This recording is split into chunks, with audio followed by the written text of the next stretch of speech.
नमस्कार। जय श्री कृष्णा। श्री गणेशाय नमः। श्री सीतारामचंद्राभ्याम नमः। ओम गुरुवे नमः। श्री वाल्मीकि मुनि की जय हो। हनुमान जी की जय हो। सब देवता की जय हो। आप सबको मैं श्री वाल्मीकि द्वारा रचित संस्कृत रामायण का हिंदी में अर्थ सुना रही हूँ, जिसमें बालकांड का प्रथम सर्ग सुना चुकी हूँ। जिस सर्ग में वाल्मीकि जी ने श्री नारद जी से पूछा कि वे कौन हैं जिनसे देवता भी डरते हैं, तो उन्होंने राम नाम बताया और उनका पूरा चरित्र ही गा डाला। पूरा चरित्र गा डाला, जन्म से लेकर राजा राम बनने तक, और माँ भगवती के सीता माँ का भी व्याख्यान कर डाला। द्वितीय सर्ग में उन्होंने नारद मुनि को प्रणाम करके विदा किया और तमसा नदी पे जाते हैं। आगे श्री रामायण काव्य के उपक्रम में द्वितीय सर्ग तमसा के तट पर क्रौंच वध से संतप्त हुए महर्षि वाल्मीकि के शोक का श्लोक रूप में प्रकट होना, यानी जो क्रौंच, जो नर क्रौंच का जो निषाद ने जो वध कर दिया, उससे उनके हृदय से जो दुख रूपी शब्द निकला वह 8 अक्षर का श्लोक था। ठीक है। फिर ब्रह्मा जी ने उन्हें रामचरित्र काव्य के निर्माण का आदेश दिया इसी सर्ग में, और 43 श्लोक है जिसका अर्थ मैं आपको सुनाऊंगी। पूरा सुनिए क्योंकि यह दुर्लभ वीडियो है, और लाइक कमेंट शेयर करिए। आइए पहले श्लोक से लेकर आखिरी श्लोक तक का हिंदी में अर्थ सुनिए। देवर्षि नारद जी के उपयुक्त वचन कर, यानी प्रथम सर्ग में था, सुनकर वाणी विशारद धर्मात्मा ऋषि वाल्मीकि जी ने अपने शिष्यों सहित उन महामुनि का पूजन किया। वाल्मीकि जी से यथावत सम्मानित हो देवर्षि नारद जी ने जाने के लिए उनसे आज्ञा मांगी, और उनसे अनुमति मिल जाने से आकाश मार्ग से चले गए। उनके देवलोक पर पधारने के 2 ही घड़ी बीते थे। उसके बाद वाल्मीकि जी तमसा नदी के तट पर गए, जो गंगा जी से अधिक दूर नहीं थी। तमसा के तट पर पहुंचकर वहां के घाट को कीचड़ से रहित देख मुनि ने अपने पास खड़े हुए शिष्य से कहा, भारद्वाज देखो, यहाँ का घाट बड़ा सुंदर है। इसमें कीचड़ का नाम नहीं है। यहाँ का जल वैसा ही स्वच्छ है जैसा सत्पुरुष का मन होता है। ताती कलश यहीं रख दो, मुझे मेरा वलकल दो। मैं तमसा के इसी उत्तम तीर्थ में स्नान करूंगा। महात्मा वाल्मीकि के ऐसा कहने पर नियम परायण शिष्य भरद्वाज ने अपने गुरु मुनिवर वाल्मीकि को वलकल वस्त्र दिया। शिष्य के हाथ से वलकल लेकर जो जितेंद्रिय मुनि वहां के विशाल वन की शोभा देखते हुए सब ओर विचरने लगे।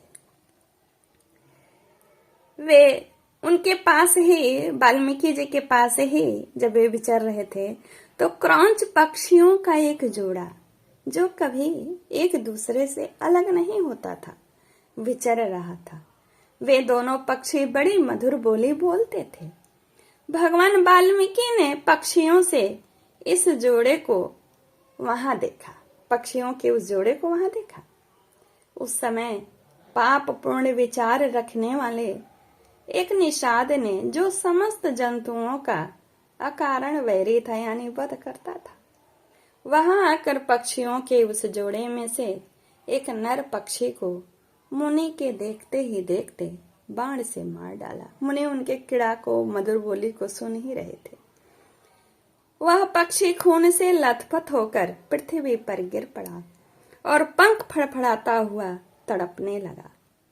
अपने पति की हत्या हुई देख उसके भार्या क्रौंची करुणाजनक स्वर में चित्कार कर उठी। उत्तम पंखों से युक्त वह पक्षी सदा अपनी भार्या के साथ साथ विचरता था। उसके मस्तक का रंग तांबे के समान लाल था और वह काम से मतवाला हो गया था। ऐसे पति से वियुक्त होकर क्रौंची बड़े दुख से रो रही थी। निषाद ने जिसे मार गिराया था, उस नर पक्षी की वह दुर्दशा देख उन धर्मात्मा ऋषि को बड़ी दया आई। स्वभावतः करुणा का अनुभव करने वाले ब्रह्मर्षि ने यह अधर्म हुआ। ऐसा निश्चय करके रोती हुई क्रौंची की ओर देखते हुए निषाद से इस प्रकार कहा, निषाद, तुझे नित्य निरंतर कभी भी शांति न मिले, क्योंकि तूने इस क्रौंच के जोड़े में से एक की जो काम से मोहित हो रहा था, बिना किसी अपराध के ही हत्या कर डाला। ऐसा कहकर जब उन्होंने इस पर विचार किया, तब उनके मन में यह चिंता हुई कि अहो, इस पक्षी के शोक से पीड़ित होकर मैंने यह क्या कह डाला। यही सोचते हुए महाज्ञानी और परम बुद्धिमान मुनिवर वाल्मीकि एक निश्चय पर पहुंच गए और अपने शिष्य से इस प्रकार बोले, तात, शोक से पीड़ित हुए मेरे मुख से जो वाक्य निकल पड़ा है, यह 4 चरणों में आबद्ध है। इसके प्रत्येक चरण में बराबर बराबर यानी 8-8 अक्षर है तथा इसे वीणा के लय पर गाया भी जा सकता है। अतः मेरा यह वचन श्लोक रूप अर्थात श्लोक नामक छंद में आबद्ध काव्य रूप या यशः स्वरूप होना चाहिए, अन्यथा नहीं। मुनि की यह उत्तम बात सुनकर उनके शिष्य भरद्वाज को बड़ी प्रसन्नता हुई। उसने उनका समर्थन करते हुए कहा, हाँ, आपका यह वाक्य श्लोक रूप ही होना चाहिए। शिष्य के इस कथन से मुनि को विशेष संतोष हुआ। तत्पश्चात उन्होंने उत्तम तीर्थ में विधि पूर्वक स्नान किया और उसी विषय का विचार करते हुए वे आश्रम की ओर लौट पड़े। फिर उनका विनीत एवं शास्त्रज्ञ विषय भरद्वाज भी वह जल से भरा हुआ कलश लेकर गुरुजी के पीछे पीछे चले। शिष्य के साथ आश्रम में पहुंचकर धर्मज्ञ ऋषि वाल्मीकि जी आसन पर बैठे दूसरी दूसरी बातें करने लगे, परंतु उनका ध्यान उस श्लोक की ओर ही लगा था। कौन सा श्लोक? आपने जो पहले सुना होगा, जो शब्द निकला था निषाद के लिए कि तुमने यह गलत किया, वह संस्कृत में 8-8 अक्षर के बराबर 4 श्लोक में निकला था। उसी के बारे में उनका ध्यान जाता था। इतने में ही जब वो ध्यान कर रहे थे कि अखिल विश्व की सृष्टि करने वाले सर्वसमर्थ महातेजस्वी चतुर्मुख ब्रह्मा जी मुनिवर वाल्मीकि से मिलने के लिए स्वयं उनके आश्रम पर आए। उन्हें देखते ही महर्षि वाल्मीकि सहसा उठकर खड़े हो गए।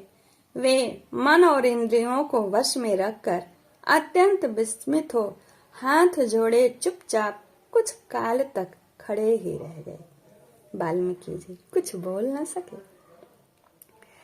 तत्पश्चात उन्होंने पाद्य अर्घ्य आसन और स्तुति याद के द्वारा भगवान ब्रह्मा जी का पूजन किया और उनके चरणों में विधिवत प्रणाम करके उनसे कुशल समाचार पूछा। भगवान ब्रह्मा ने एक परम उत्तम आसन पर विराजमान होकर वाल्मीकि मुनि को भी आसन ग्रहण करने की आज्ञा दी। ब्रह्मा जी की आज्ञा पाकर वे भी आसन पर बैठे। उस समय साक्षात लोक पितामह ब्रह्मा सामने बैठे हुए थे, तो भी वाल्मीकि का मन उस क्रौंच पक्षी वाले घटना की ओर ही लगा रहा। वे उसी के विषय में सोचने लगे। ओह, जिसकी बुद्धि वैर भाव को ग्रहण करने में ही लगी रहती, उस पापात्मा व्याध ने बिना किसी अपराध के ही वैसे ही मनोहर कलरव करने वाले क्रौंच पक्षी के प्राण ले लिए। यही सोचते सोचते उन्होंने क्रौंची के आर्तनाद को सुनकर निषाद को लक्ष्य करके जो श्लोक कहा था, उसी को फिर ब्रह्मा जी के सामने दोहराया। उसे दोहराते ही फिर उनके मन में अपने दिए हुए शाप के अनौचित्य का भी ध्यान आया। तब वे शोक और चिंता में डूब गए।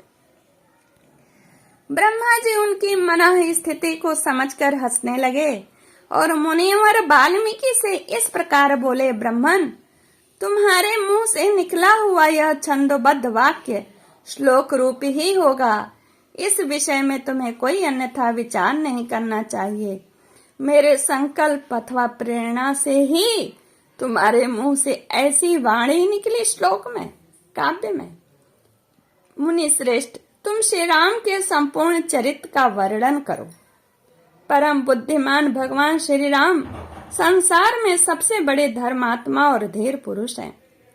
तुमने नारद जी के मुंह से जैसा सुना है, प्रथम सर्ग बालकांड में नारद जी सुनाए हैं, उसी के बारे में कह रहे हैं।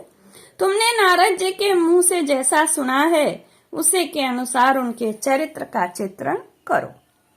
बुद्धिमान श्री राम का जो गुप्त या प्रकट वृत्तांत है तथा लक्ष्मण, सीता और राक्षसों के जो संपूर्ण गुप्त या प्रकट चरित्र हैं, वे सब अज्ञात होने पर भी तुम्हें अपने आप ज्ञात हो जाएंगे।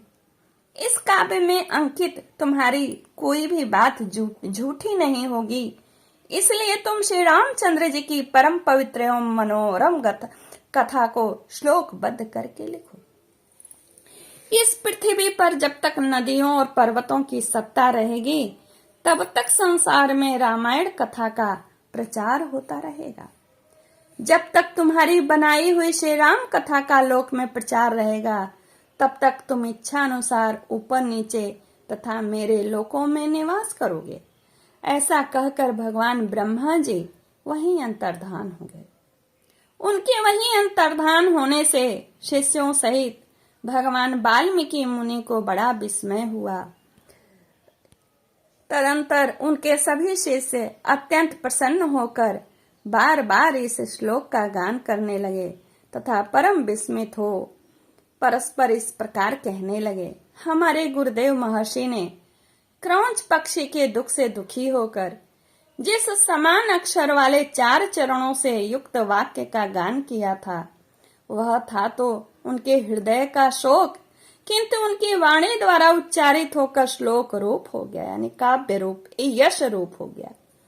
इधर शुद्ध अंतःकरण वाले ब्रह्मर्षि वाल्मीकि के मन में यह विचार हुआ कि मैंने ऐसे श्लोकों में संपूर्ण रामायण काव्य की रचना करूं, माने इसी प्रकार के ही श्लोकों में संपूर्ण रामायण काव्य की रचना करूं।